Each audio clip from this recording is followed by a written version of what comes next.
Greetings and welcome, everyone. It's All You Can Geek Gamecast, episode 686. I'm one of your hosts, Gamecast, joined by Mike Sneedy, What's up? Corey Feinsod, Oh, holy. and Tony Korkanakis. Democracy.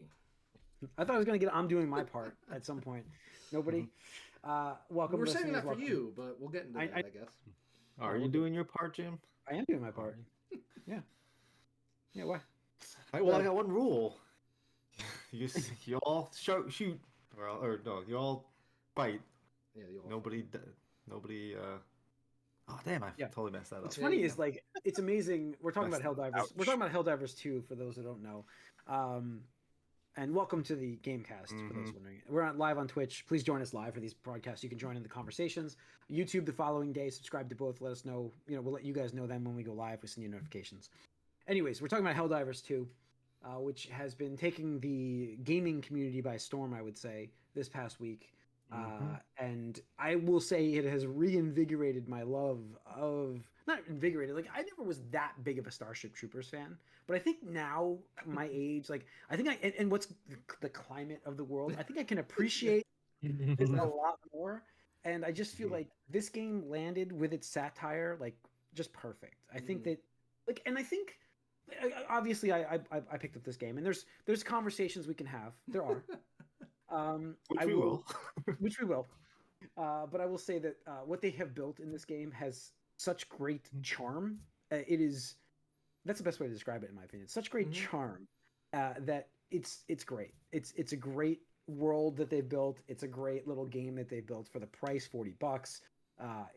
Kudos to them. I do wish they had, obviously, people are angry that the servers are at capacity, but you guys have to understand, and I understand this too.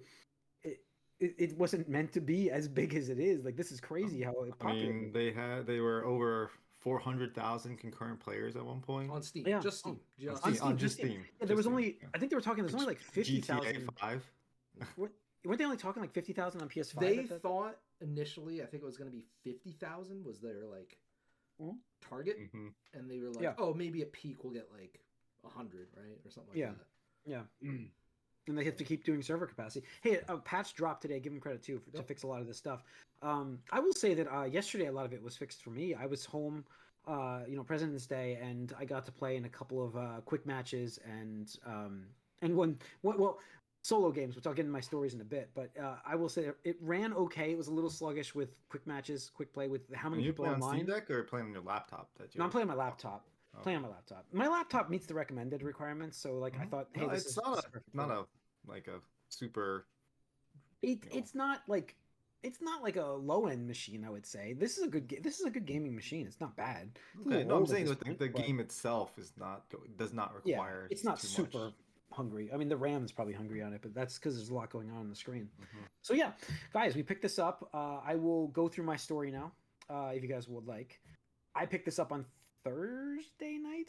Was it Thursday night, guys? I was messaging you guys. I thought it was like angry message. Maybe it was Friday. No. So I downloaded this game. For those wondering, I work on computers all day.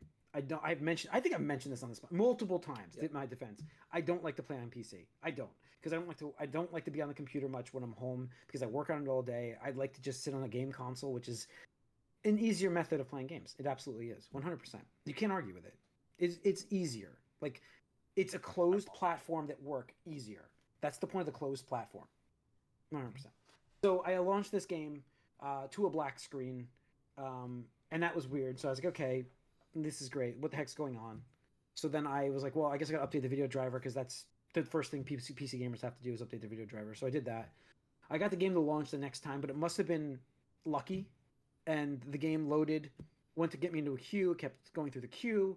It would give me weird errors. And then all of a sudden it would just sit on the load screen. It wouldn't even go anywhere after that. So I shut the game down, and then tried to launch it again. Black screen. I couldn't get anything after that again at all. And that's when I posted to you guys, fucking PC gaming. So I did promptly ask for a refund, because at that point I was 30 minutes into the game already, according to Steam Deck, my Steam timer, and it's a 2-hour game to get a refund, right? Within 2 hours of playing, like playtime. So I was like, well, I'm prompted for a refund. And that's when Tony and our friend Nick chimed in about the fact that there were server issues. No. I said there were issues before you refunded this. Yes, you did. You were getting slammed, but I didn't know that had to deal with the black screen. I didn't really, because in my opinion, a black screen when you load the game should not have anything to do with servers, because it's not feeding anything from the server there. Like, it is, Jim. I didn't know that until now I see how the game functions. When I launch a game, you think it's going to load you to a press start to start the game, and then it connects you to the network. Not you're instantly connected to the network. Like, I didn't know that's the way this game works. So now I can see it, because obviously when you have good servers, you see the thing load you right into the game after that. It loads you right in. There's no like start screen. I didn't know this. So from my point of view, I thought the game wasn't functioning, and I had from my point of view, the Jedi are wrong. Or yeah. Jedi are evil, whatever it is. Again, from my point of view, we've had this conversation about me on this Gamecast how many times? Mm-hmm. I did nothing wrong. So, but yeah, ultimately, and most of my comments, Tony, honestly, no, I was so joking. hold on. So you refunded it? I was joking. No, I know. So you refunded it, and then... So I really wanted to play this game. I really did. But I did refund it, and I was like annoyed. I was kind of cranky, and then like Friday, I had to do it Thursday because Friday went by. I didn't get the game, and then Saturday hit, and I'm like, I got some extra time at night. Like I really want to play this game, so I bought it. I'm like, it's only $40 at this point, even if it doesn't work right now. If it's server related, I can deal with that. I was afraid that my hardware wasn't good enough to run the game right. That's what I was afraid of, a lot of it. So I just bought it at that point. I'm like, what the heck with it? I'll pick it up and I'll try it one more time here. And the game loaded, which was awesome. So very happy.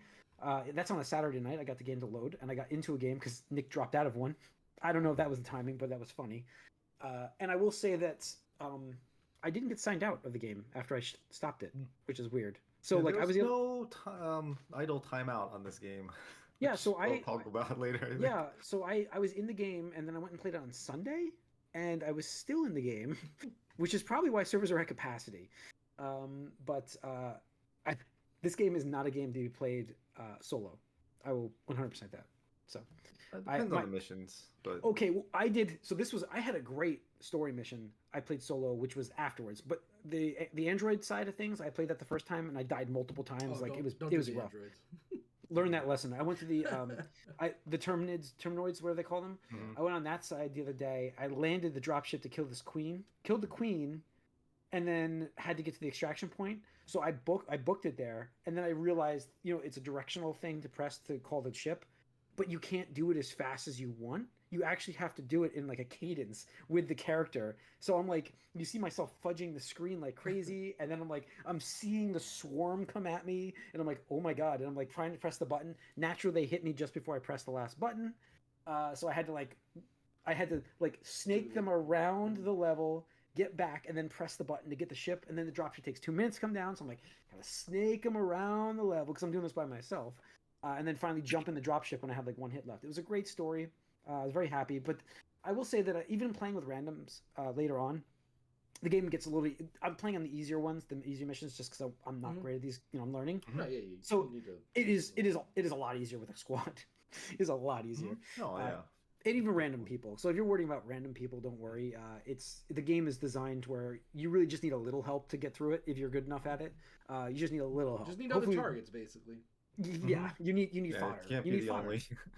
So, but that's mine. That's my story on that one, guys. So you're playing it. Corey and Tony are both playing it, right? Mm-hmm. Yeah. So go ahead, Corey. What do you? No, I didn't play as much. I mean, I was signed in. I stayed signed in, and there's a whole article on like that because once you get in, there is no timeout. There's no timeout if you just idle. So you can just stay signed in and not have to worry about trying to get back in. And that's what I think thousands of people were doing probably because for sure. I know that I was like, there's no way I'm going to try to skip back in that queue and whatever. So fuck those people got mine. Yeah, no, and it's unfortunate because Tony and I played. I mentioned it last week on the last week's podcast, and then I was like, oh, let's do it. So we played a little bit, but that's right when the server issues started really coming down. Because it took off. Yeah. The first weekend, people were like, oh, this is cool. Like, and then the streamers got into it, and it's like, oh yeah. And so now more and more people started to pile in. Because like before, like when I was playing, I could not. I was never solo. It's like everybody just joined right immediately. People were just joining the games immediately, and so and like if you did a quick, like there's like that option to do a quick if you hit like R or something, quick match, and it's like you always finding games constantly. But then then the stampede of gamers hitting the servers, and yeah, Tony and I had a little trouble. Well, not a little, it was a lot of trouble because the game, like you want to play the game, but it was very frustrating because we'd get kicked from each other's games. We get booted. Disconnected, yeah. Yep. I'd like to try it again with you guys. I'd like to try it this weekend with you guys. I don't know. This week's tough with my work schedule, but maybe this week I'll obviously have free time. But I do want to play it with squad mates that you know and you can talk to, and I think that would be even better. This game is like just a pure like co-op as far as like you're just going in, and what's nice is it's like 30 to 60 minutes mission for a mission. You can just like do a couple missions. Like 15. Some of them are like 15. Yeah, I mean, some of them are like if you're doing like trivial, you can get bust out missions in like 10 minutes. So. Yeah, but it's like just a lot of fun with just being able to run around, and the weapons are interesting. Like there's definitely mechanics that are like stress inducing, like you were mentioning with the the D-pad action stuff. But like this what are they called, stratagems? Like getting those, like trying to get those because you can't run and trigger them, so you have to be standing still. Cause you got, and then looking at your map, like you're physically looking at a watch to look at your map, so you can't look at your map and like and run. And then you don't have an automatic reload. You have to reload, and you don't. That was frustrating, but yeah. And your ammo doesn't carry over. It's like, yeah, you get rid of a clip, you're getting rid of all that ammo. So, it's definitely designed to have that frantic, like always like on the edge of your like seat kind of feel to it. Yeah, absolutely. It's a good gameplay loop, and the thing I've noticed is that like it's really good at giving you tension with like pull and push, because they'll like swarm you with enemies, but then after maybe like a minute or two, then it slows down, gives you a chance to breathe, call down like re-equip supplies, and stuff like that. It was unfortunate because like this past weekend being a holiday weekend, for us in America, because of last week's issues, they're like, hey guys, bonus XP weekend, we're really sorry. And it's like, you're still down. You are still on the ground, bleeding out. You are crippled. And you're like, come on, guys, everybody join in. And then on top of that, Sony was like, hey, guys, Helldivers, are you trying to dive into this game? Don't worry. If you bought this game and you don't have PlayStation Plus, you can still play for free this weekend. And it's just like, what are you guys fucking doing right now? Listen, I will give their CEO credit. I saw a Twitter post for him today. Somebody was complaining about the game, how he can't get in the game. And the CEO of the company said, honestly, if you want to get a refund now. I hope you come back to the game when we get it all fixed. I would prefer you have a good experience rather than. I mean, it was unbelievable post by him. Right, like, and that's honestly, and like Jim, I give you shit for it, but like here's the thing: it gave me such flashes back to, and I don't know if you guys remember if I even talked about it on this podcast, but back when Final Fantasy XIV Endwalker launched, which was the last expansion 2 years ago, their like it was that peak of like COVID. It was peak WoW exodus for people looking for another MMO to play. It was like Asmongold telling people to play Final Fantasy XIV because he was playing it. So 14 got this huge explosion, and then on top of it, a new expansion that everyone wanted to play because it was basically the Avengers Endgame, like 10-year culmination of the story, where people could not log in. It was just like you could attempt to log in, but they had so many issues with their servers and stuff like that. It was kicking people out of queues, this, that, and the other thing. Same thing, like Corey said, like there was no like kicking you out of the game. Well, they did inevitably, but then people were just like, oh, if I just download like this automatic move my mouse thing, like move my mouse every 5 minutes, like that's fine, you can circumvent it. And I said back then, like, it's disingenuous for Square Enix to continue to sell the expansion on any platform while they're still having those issues. And just like that, I felt like Helldivers, like your experience, Jim, I didn't want you to have that experience and get mad and be like, oh, I'm not going to play this game with my friends anymore. Because if you're having those kinds of issues, I think it's just you stop selling the game, right? Like if you are online-only games and there's no offline component and your servers can't handle it, stop selling the game temporarily. That's the argument. You should pull that game down. Yeah, that's the argument. Yeah, 100%. So that's so. But I mean, other than that, game is fantastic. And Mike. Yeah, Mike. I think you'd enjoy this quite a bit. 100%. I think you would. I would play it, but again, it seems like it's most fun with other people in my schedule. Yeah, but the randoms are really good. Line up with you, I guess. But you guys will all be like, "Oh, you guys will all be in a squad," and I'll be like, "Yeah, I play with like John Fuck 69 last night." Like, I don't know. No, I get that. I mean, I do want to play with the people I know, so I get that draw. But like, it's a great because I know that you're gonna talk about Like a Dragon, and I can talk about that with you. But it's a great like change up from that game that just keeps. I do. Yeah.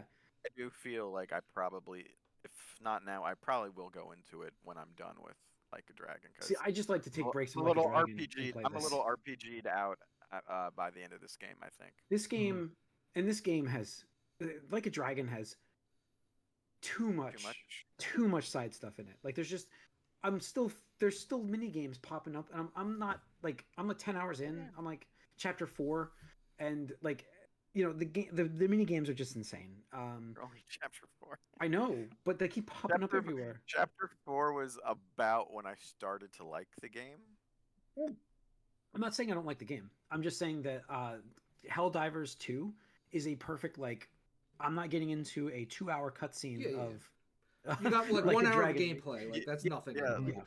How many? You're playing on the Xbox for Infinite Wealth. How many times have you had to touch the controller to make sure it doesn't fall a few asleep on times. you? Yeah, a few times. At least every time they run a major cutscene, like an end of chapter thing, I know I have to hit the controller, or my screen goes dark.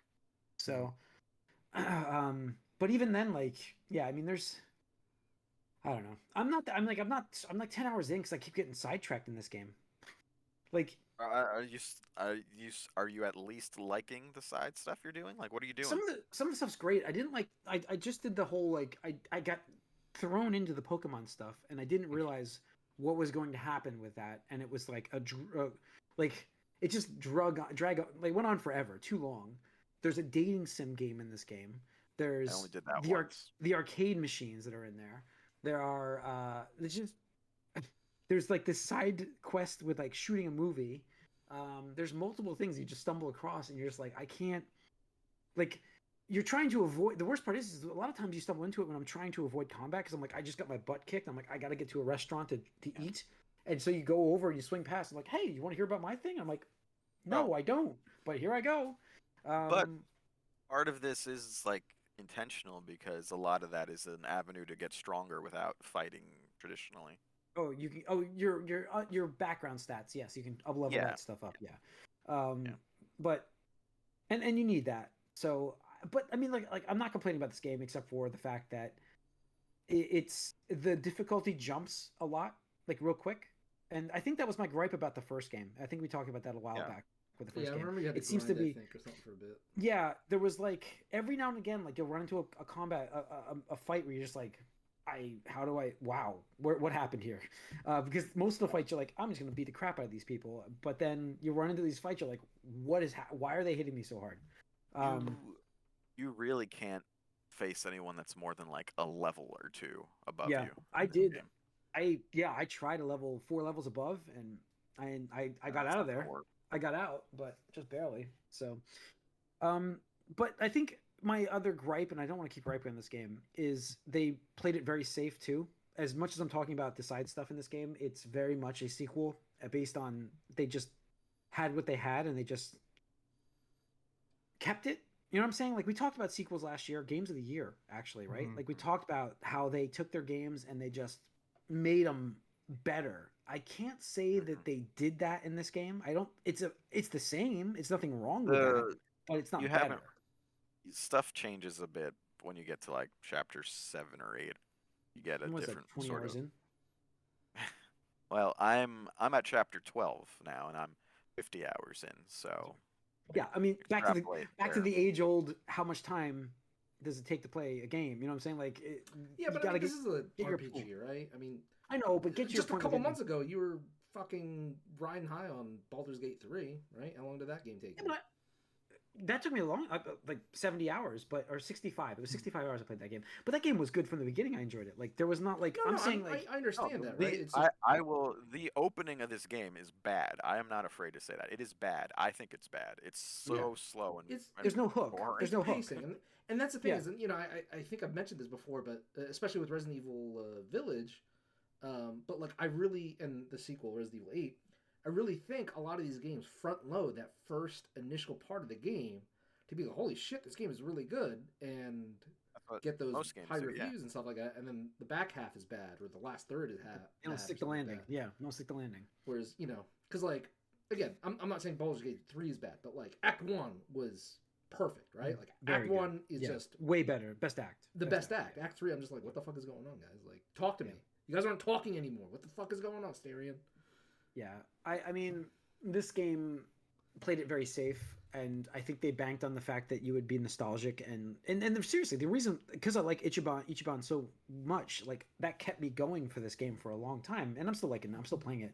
And there are obviously Kiryu's in the game now, and he's really good. Wow, spoiler alert! Jesus Christ, Jim. But it's still. I don't think Jim has even got all the spoilers the trailer gave me yet. So no, I mean I've gotten. I'm in the other mall, the second mall, the best way to say it. Yeah, and I just found out something with one of the main characters. Yeah, so I just found that out. It's a choice, and it's a choice. Yeah, it's a choice. So I don't want to kill you guys. I think we should probably move on. Yeah, we're moving on. I know. But anyways, Mike, anything else you've been playing, or? No, just that. I mean, it's been all encompassing, kind of like 50 hours. I'm at chapter 12, and I'm looking towards the end. I'm very curious what you think when you get to that chapter 7 or 8, second half ish part of the game, because the rhythm of the game definitely changes there. All right, guys. Let's get into some news, and I mean, let's start chronologically. You want to start with Microsoft? I was going to start with Microsoft. I don't think we're going to talk about it as much as we did last week. Honestly. No, I don't think we will. It's been Microsoft a couple weeks now. Not much to talk about. Like Microsoft honestly, had their. That's the thing, is that podcast was so weird. It felt like they didn't want to say anything. Like they're like, feels like it's going to be 4 games. Oh, I forgot that was this week. Yeah, it was already. Right? It was so inconsequential. It's going to be 4 games. Oh. I'm not going to name the games right now. And it's like, well, what the fuck are we doing this for then, Phil? What are we doing this for, Phil? Why? Again, they wanted to say it wasn't going to be Starfield or Indiana Jones. Asterisk. Which they did. Asterisk. Well, they said that's not the 4 games, so. Right. It's not the first 4 well, initial everything's an games. asterisk. Yeah, sure, because he clearly wants to get out of the exclusive business, too, which is also what he said. Which is what I took away from this most importantly, which means it might not be happening now, but they do not want to compete directly with PlayStation. So that's unfortunate, I think, because you're going to get some weird sort of power balance shit that we haven't seen in a while in console market because of this. Yeah, I don't know. To me, it was disappointing, and like honestly, like they just handed up like they pre-screened fake questions or created the questions that they wanted to answer. Which we said was going to happen. Yeah, which we said was going to happen, right? Because there's no way they're going to take questions from the fucking audience, right? They don't got the guts. They're cowards. No, they need to curate what they need to curate. Information is going to be. It was pre-recorded, I think, right? Yeah, absolutely. It's just honestly, I can't even like Phil anymore, right? Not as an executive, and definitely not as just like a spokesperson anymore. Like anything he says, I just assume he's feeding me a lie or a shit sandwich that can be undone at any point, right? Like everything he says is he's like, Starfield and Indiana Jones. Like the question was like, is one of those games, or are those games Starfield or Indiana Jones? No. And then like a second later, he's like, but we're not ruling anything out in the future. It's like, Phil, what the fuck then? Like, why are you even answering this goddamn question then? Like, why would you put this on the fucking thing? Why is this a podcast? Why didn't you just release like a fucking press release or a blog? Like, why are you giving us a fucking dog and pony show? They kind of had to, because the world was on fire. Yeah, well, whose fault was that? Theirs. Because they're fucking incompetent at their goddamn jobs. I feel like we almost know less now than we did before. Like, it's just like, it's like, I'm going to let the developers talk about their games because they have, marketing things to talk about, and I don't want to take that away from them. Well, then, Phil, what the fuck are we doing here, man? What are we doing? Pretty much everyone. Why did you let your fan base burn for a fucking week to get to this point? Yeah. Yeah, and pretty much everyone knows the 4 games anyway. Yeah. They figure it's, Sea of Thieves, Hi-Fi Rush, Pentiment, and Overgrown. The little person game. Yeah. So, I forget. It's inconsequential. Doesn't matter what it's called. They're not the big Overgrown, ones, although overgrown. these were at one point touted as Yeah. Game Pass exclusive, Yeah. but not the Anyway, biggest. So Fuck Yeah. Phil.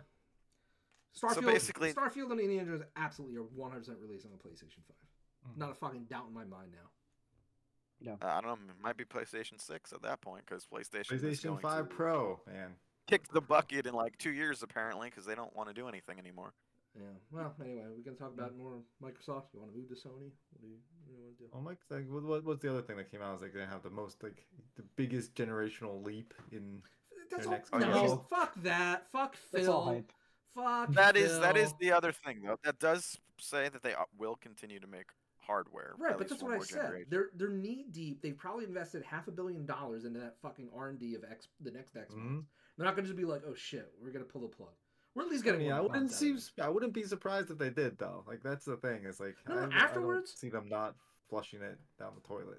After this next box, absolutely. Whatever Xbox the next iteration is, we get that. Last But box. the next one, yeah, absolutely, I can see it.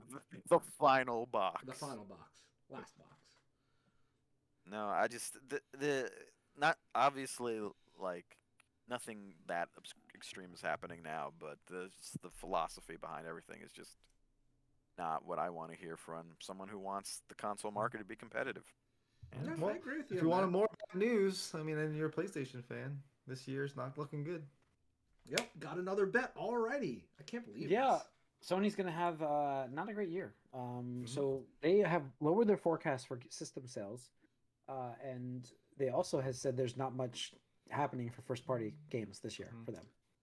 It's a great Right. strategy. Let's see how that works out for them. Yeah, it's bold move. Let's see how that Listen, plays out. they did get that Helldivers shit right now, which no one expected. Mhm. And Phil was all angry about that because he completely forgot how the whole concept of exclusive Oh works. my god! Yeah, he's like, When oh, when it I don't doesn't- see. when it- I don't see a reason why Helldivers can't be on Xbox. It's like, really, Phil? You can't. Why wasn't when Sea you of lose Thieves on at it, PlayStation?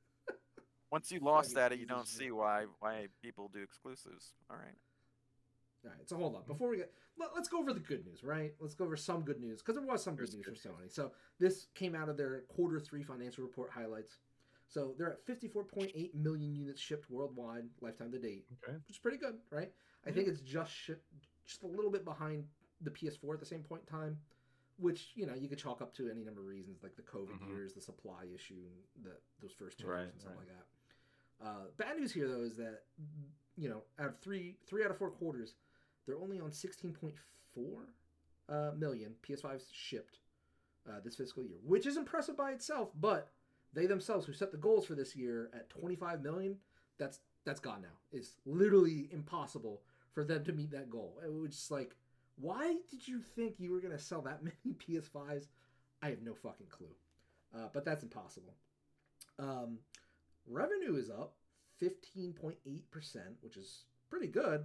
But then you look, and operating profit is down 26% year over year. And that is the canary in the coal mine right now. Coal mine, yeah. Like, we'll get to that. We'll just put a pin in that. Rest of the thing. So the operating margin going hand in hand with that is 6%. So basically, for every dollar they spent, they got $1.06 back. Which, when you're running a business, you really can't do that low, right? Because at that point, you might as well just fucking invest money into a fucking bank, right? Like get like a high yield savings account and just be like, here, have $100 million. We'll see you in a year and we'll get $5 million back, right? Like that's the bare minimum. So that's the other canary here. But the good news here is Spider-Man 2 has sold over 10 million copies as of February 4th or 2nd, 2024. So that is good.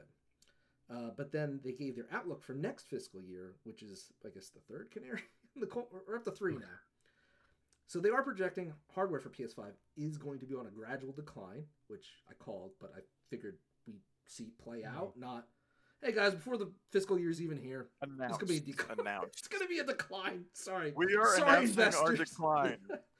And then the sub-bullet here is software sales decrease year over year with no plan for release of major franchise titles. Now that is scary. The only thing That sounds like Xbox. Yeah. Yeah, I know. The only thing you can hope is if they don't consider like Ghost same level as their No, they do. They do. own stuff. Absolutely They do. Because it do. was like something on All par right, with that's a Last 10 of Us that's a 10. 2 and stuff like that. Mm-hmm. Um, Yeah, no, that's what I'm saying. It's like if you're a PlayStation fan, you got the 5 for exclusives. Like I don't understand how you're this deep into the console lifespan and you have 0 AAA titles coming out in a fiscal well, in a year, a calendar year. It's crazy. They did it all already. They got their one sequel and all their shit except for No, but that. we're talking like, Alright. how many times did Uncharted come out on PlayStation 3? It's like we got how 3. many games there? Or we got Right. 3 Uncharted 3s on PS3.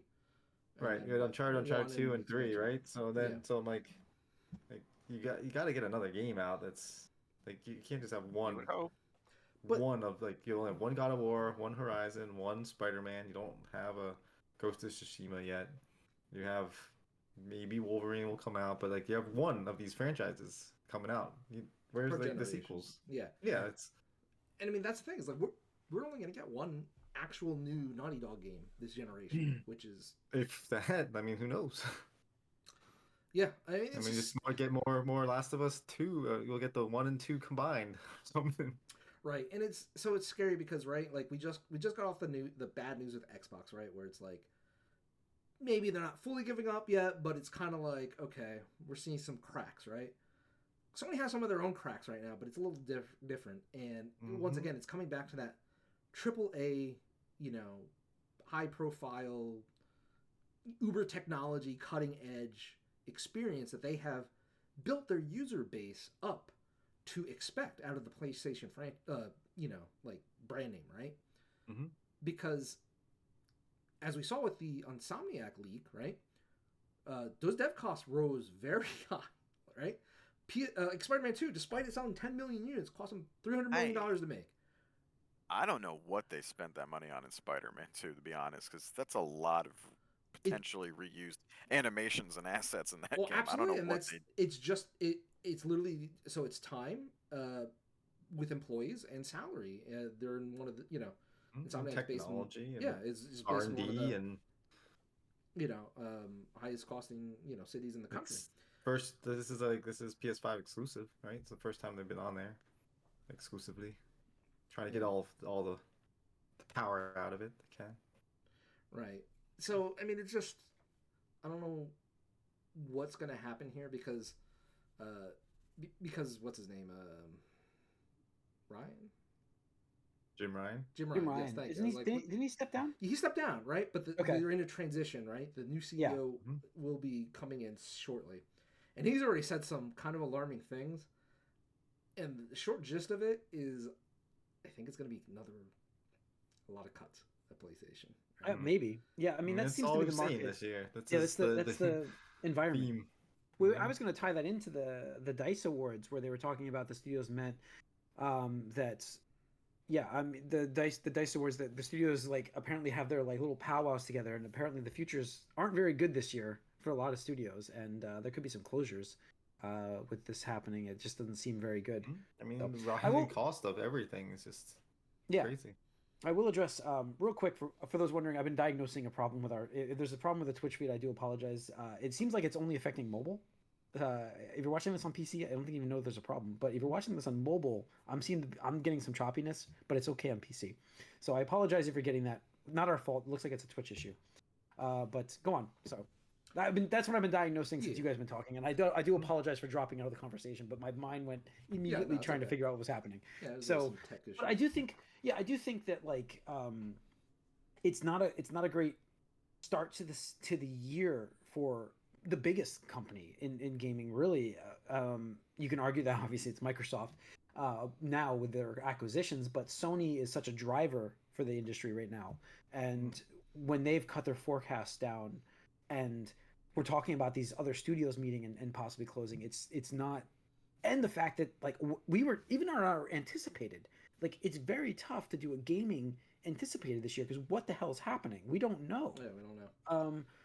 It's not. It doesn't seem like it's gonna be a great year for gaming, and not just in a bad way, but in a really bad way, like in terms of like companies. That's what it looks like, right? And so the thing is, here is my concern, and it's probably overblown, but I'm thinking 5 years out, not necessarily like 1 or 2 years. But the thing with Sony and what they've talked about before is they wanted more games as a service titles, right? Which we've talked about. And Helldivers, thankfully, seems to be the number one thing that in the world right now, and I'm sure they're all grateful and I think Sony's very grateful. I mean, that's going to get them because that's got a service in it, right? You can buy armors and stuff like that. Absolutely. So they're going to make some good money on that game. Right? They finally have it. They have it, yeah. But the thing is, and I'll cite that Insomniac League again, where even internally they said, are consumers even going to be able to tell the difference, right? And it just brought me back. I was thinking about it again, and I think it was in Jason Schreier's book, the first one, Blood, Sweat, and Pixels, or it could be the second one, I forget. But he was talking about Naughty Dog, right? And there was a section where, like, he said somebody's job was to, like, animate, I think, the opening sequence with, like, there's an explosion and, like, there's, like, things, like a bag of, like, rice or something explodes and you could see individual grains of rice spreading around and stuff like that. And it's just like, why would you, like, I get detail, right? But there is such a thing as maybe too much detail where it's like, why are you spending money, right? Because you're paying somebody to animate these objects, animate the explosion, animate, these things flying everywhere, all that, for something that, like, I would process that, but I would never think about that, right? No one would ever be like, yo, did you see that bag of rice explode in the market at the beginning of Uncharted? I'd be like, what the fuck are you talking about? I was shooting people. I was running away. Like, I didn't fucking notice that, right? But Sony has trained their people, right, to expect these uber quality graphics, right? And I cited this when Tomb Raider came out, the remake, right? Because Square Enix invested so much money into that game, and even though it sold millions of copies, they're like, no, it's a failure. Like, we haven't profited. 6 million wasn't enough. Right? Whatever it was. Yeah. So Sony, like, and I think it was them trying to, like, bully Microsoft, but what they wound up doing was they bullied the entire market, because now even the other top AAA developers really couldn't compete with them on that access of cutting edge realistic graphics matched with, like, immersive storytelling gameplay stuff, right? So now, right, all these other companies, most of them have given up or figured out the formula, right? What is Sony going to do? Like, imagine if Last of Us 3 looked like Last of Us 2. I think people would be up in arms about that. They'd be like, what the fuck is this shit, right? Because we already saw that with God of War Ragnarok, which is a cross-platform title. People were upset. Like, do you remember the boat animation? Like, getting into the boat? They're like, what the hell is this? It's the same thing, right? And we even saw it with, like, Spider-Man 2 and Zelda Tears of the Kingdom. It's like, you're using the same world. That's a lot of the groundwork done. It's like, people don't understand. Like, even though it's the same world, like, you're cutting out some of the work, but you're not cutting out all of the work. Right? As I just complained about the Like a Dragon doing the same thing. Yeah, I was just complaining about that myself. So. Listen, they are the So these are two games that came out recently that have sort of skirted around these issues in different ways. Obviously, the Like a Dragon series unabashedly, unashamedly reuses assets all the time, music, and it's charming to its user base, which is funny. The other one, and people think this is the opposite, and they have to sort of get their head around it. Alan Wake, obviously, Remedy has the whole like style of using live action, but in a lot of interviews, Sam Lake said a lot of live action came about because it was cheaper and easier than animating all of this shit. Yeah, so makes sense now. Makes sense, honestly. So like, and people in their head is like, oh, you have to build sets, hire actors, they're there. It's like, no, that's still going to be cheaper than building from the ground up, like a very high detailed cinematic like scene. So that's how some things have skirted around it recently, but I don't know who else can get away with those two things, unfortunately. We'll talk about let's talk about some good and bad stuff though, like good and bad. Bad news, looks like the Switch 2 is getting delayed until is it getting delayed? It was never announced. It's never announced. Coming Q1 2025. That seems to be very accurate. Good news is one of the companies out of these three they're having an extremely good console generation. Switch Q3 fiscal report came in, right, Tony? And 140 million Switch units sold worldwide, going to surpass PS 2 at some point. 155, I think, was PS2. Yeah. It should do that this year. They're gonna have a decline this year. I know that's what everybody's. Sure. Yeah, Everybody, got the next generation on the horizon. Well, that's people are talking about that's it. why, and that's the concern we have this year is like the declines because Nintendo right now is carrying this market quite a bit. Like I mean, Nintendo's having a great generation. They're having a great few years here. They've hit this thing right. They've sold millions of copies of software. Was it Mario Kart 8 Deluxe? 60 million copies. Jesus Christ, that's insane. It's just funny. It's almost like they're not afraid to have outdated hardware and sell it forever. I mean that's part of like the reason I brought up the conversation because it's perfect, right? Because it's two parallels, right? Or they are parallels because yes, Iwata foresaw this and years ago, and that's why like Nintendo came out with the GameCube, right? And arguably that was like on par with Xbox in some aspects and better in other aspects and then weaker in other aspects. But they came out with the GameCube, which was the most cutting edge technology Nintendo has ever done in the system hardware at that point because they felt they needed to, right? Because PlayStation 1 came out of nowhere and fucking trounced them everywhere. And they're like, what the fuck? So they got that system shock where like, oh shit, okay. Kind of like with the whole competition thing. They're like, okay, we got to really try with this GameCube guys, right? And GameCube came out and did fucking it did like 20 million compared to PS2's 155 or whatever like that. And Nintendo was like, we cannot justify this. We can't. Because we poured all this money into this technology and we sold these consoles for a loss, ate into our profits, and we still came out the loser, right? The PS2 was the weakest system out of those three. They were all, roundabout in that same area, but they're like, fuck this. We can't do that. And all they did was double down and we're like, okay, we're just gonna go after our own market. We're gonna forgo this chasing the high-end technology user, right, for graphic fidelity, and we're just target our games. We're just gonna make our fucking games, and we're gonna come up with like a gimmick and what wound up being the Wii remote.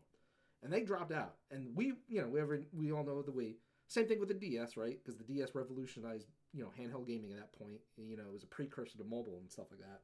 And then you saw the failure with the Wii U, and then the Switch came around because they found a good implementation of that technology. So yeah, Nintendo's sitting pretty with where they don't have to invest $300 million into a fucking video game, which is just, again, insane to me. Like that's more than Avengers Infinity War and Endgame cost together. Yeah. That just blows my mind. Like, what are you doing? Like, what are you fucking doing? How do you expect to make money and profit off of this in a healthy manner, right? It's just unsustainable. And if Sony can't do it and Microsoft can't do it, like, that's not good. Yeah. No, I agree. And Amazon has already failed and pulled out. Google has already failed and pulled out. Like, I don't know, man. Like, is everybody just gonna go mobile? I don't know. Like, it's. I think you have to have a side. You have to have like a side hustle. You have to do like your console, and then you have to do like some side income, some mobile. That's the live service bullshit everyone's trying to do. I think mobile's the answer, not live service. They're going for. Well, yeah, absolutely. Well, maybe, but the thing they're trying to do both. Yeah, and the thing with the games as a service is tough because I think by the time everybody realized that, and I would say that was the Destiny 2 era, where like, oh shit, right? Destiny 2 came out and popularized it. Yeah. But then Fortnite came out and exploded with the younger audience. I'm not gonna sugarcoat or anything like that. And now, if you're not Destiny, if you're not Fortnite, if you're not Minecraft or Apex Legends, what are you doing? Yeah. No room for you either. Right, there's no room for you. Yeah. With those games, like, you play that all the time. You're not going to do that with a bunch of different games. Like, you have your live service game, and that's yours, basically your identity for a while. Yeah, a while. And you don't want to give that up or switch to something different. And so that's why we're seeing all those swings and misses with live service. Yeah. And I think it's weird because, like, and again, I don't want to pick on Warner Brothers too much, but like, just getting Suicide Squad, like, it's so. Please pick on it. I don't care. It's poetic. No, I'm just saying, like, I don't want to single anything out because, like, again, I want the industry to be healthy. But when you see something that flops as hard as Suicide Squad, right, which came from a proclaimed developer after 8 years since our last game or 9 years, whatever it was, right, and just stumbled right out of the gate, right? Yeah. I would say it didn't even make a lap, right? It was like, I think peaked at what, 13 or 18 like 1,000 concurrent users, right? And we're like, oh shit, like, yep, this is bad. And I guarantee you, everybody else launching, I bet you even Helldivers, like, they're like, oh fuck, this is not good, guys. Like, that's bad, right? Mm-hmm. And then you see Helldivers, and it just, you know, exploded expectations and came out of nowhere and is like the number one fucking thing in the world right now since sliced bread, or I guess Power Worlds. But it is interesting, and I think Matt Piscatella, I'll have to look at it. He made a tweet that said, like, on Steam at least, with the PC market, there's a lot of people that seem to be following like the It game or the Pick Me game, where it's like, you know, Lethal Company into Power World into Helldivers, right? Yep. So maybe there is an audience where it's like, hey, they just want to chase like whatever that hot new game is going to be. Yeah. So there's hope. There's hope, but there's hope. It's not looking too good. And as far as the Switch 2 thing, like, yeah, I'd like it this year. I'd like it this fall. But honestly, the thing is, like, Q1 wouldn't be. It's like we're talking 3-4 months, right? And if it's for the games, that's fine. We'll just get better games out of it. Or if it's a hardware thing and they just needed like component shortage or whatever, that's fine too. I think they're. I mean, you launch it almost exactly when you launch the Switch. Yeah, end of March. Yeah, that's what we're looking at. Yeah. What will the full lifespan of the? I mean, that's not lifespan; it'll still be going. But what will the full like generation of the Switch be then? Switch launched in 2017, so that would be 8 years. 8 years. For a console that came out underpowered, that's impressive. Mm-hmm. Yeah. Well, again, like, if you want your sequels on the same console, like we were saying, you have to wait to do that. I don't know if Sony or Xbox is going to have the stomach for it. Sony sounds like it doesn't want to. Well, Sony says we're entering the second half of the life. The latter half, and we've had like the first like exclusives, like just this last year, pretty much. I saw this tweet that like really sobered me, where it was like, Sony has released X first-party titles on the PlayStation 5, which is whatever number, I forget off the top of my head. They're like, Sega published X plus whatever it was, which is a bigger number, in the first year of the Dreamcast. I'm just like, oh my god, like, it's like, yeah, and you look, you're like, oh shit, they did, they really did. How the fuck did they do that? It's bad news when unbelievable. Both current systems, are being compared to the Dreamcast, yeah, and not in favorably either. Right? Yeah. And then and then later this week, Thursday, we finally have the Nintendo Direct that we've been waiting for. It's partner focused, so it's going to be third-party publishers. I guarantee you're probably going to see Hi-Fi Rush on there. Yeah, we will. Or Pentiment. Pentiment's an easy transfer for them, I think, too. So I think you get that one next. Sea of Thieves would be a great surprise to see. Sea of Thieves, I think, absolutely comes on PS5. I don't know if the Switch is powerful enough. I think that's a Switch game. I think they could power that one. That's like. I know a lot of physics going on in there. It is a lot of physics, yeah. Like Fall Guys does not run that great on it. From what was the fourth rumored game to be coming out? What was Outgrown or out? The one where you're overgrown. Outside. Overgrown. Yeah. You're little people. I don't remember. I don't know why. I think that's a service game, they said, for some reason. Mm-hmm. It is multiplayer. All their service games are what they want to bring out. You know, Hi-Fi Rush is not, but you know, they want to bring. I mean, yeah, but like the other two, you want them on multiple consoles to make more money. So, right. All right. So that's gonna wrap up this episode. Though next week we've got the Nintendo Direct we just mentioned. We got the Elden Ring full trailer, which was teased today, releasing tomorrow. So we'll talk about the Elden Ring: Shadow of the Erdtree. See if that gets me out of retirement. Borderlands teaser tomorrow. Borderlands teaser for the movies today, if you're listening to this afterwards. So a lot to talk about next week in the podcast. So stay tuned for all that stuff. Thanks for tuning in, guys. We apologize again for any of the technical issues that I've been seeing. Like, hopefully the video feed for you guys have been okay. The audio, I'm sure we'll clean it up if we have to on the YouTube side, so you guys won't even notice. But once again, subscribe to both channels so you know when we go live. We'll see you guys next week. We are out.